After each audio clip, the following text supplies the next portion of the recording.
A puppet cannot be held responsible for its actions, nor can a man who, by reason of mental incapacity, has no control over his will.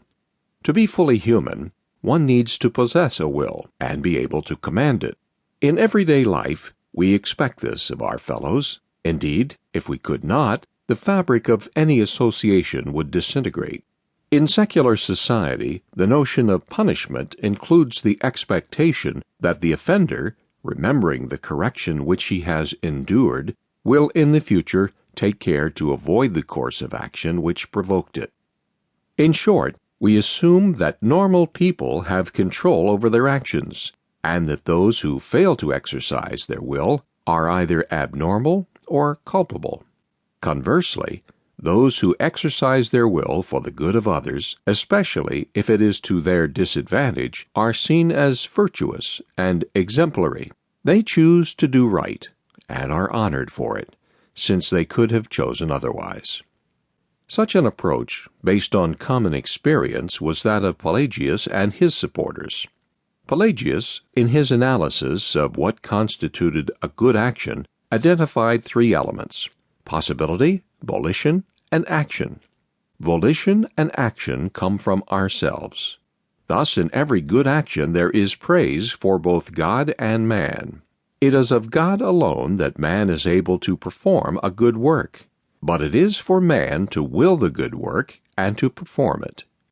The essential element here, which distinguishes Pelagian from Augustinian psychology, lies in the will.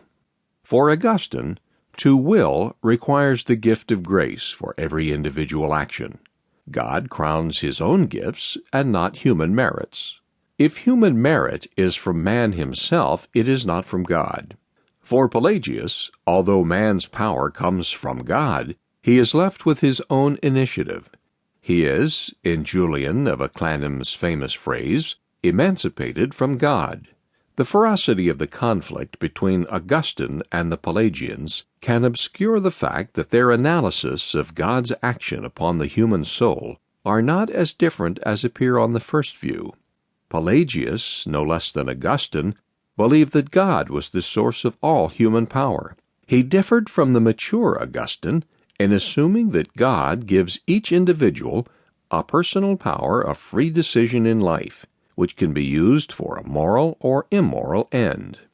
The difference between the Augustinian and Pelagian views of human choice was determined by their attitudes to Adam's primal sin and its effect upon his descendants. The Pelagians denied the existence of any transmission of Adam's guilt.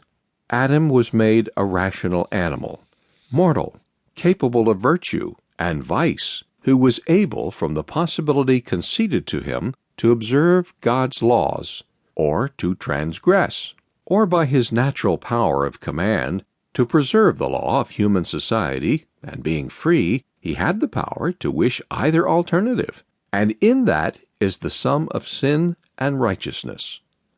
The distinction between this view of human nature and Augustine's is determined by the doctrine of the fall. For Augustine, Adam was created far superior to any of his human descendants as they have become through his sin, in which they all mysteriously participated when he disobeyed God's commandment. And this, in Augustine's mature theology, has left them incapable of performing any good action without the immediate, prevenient grace of God. God must always intervene. To keep listening to this audiobook, I've left you a link in the description so you can do it, at no cost thanks to Audible's 30-day free trial.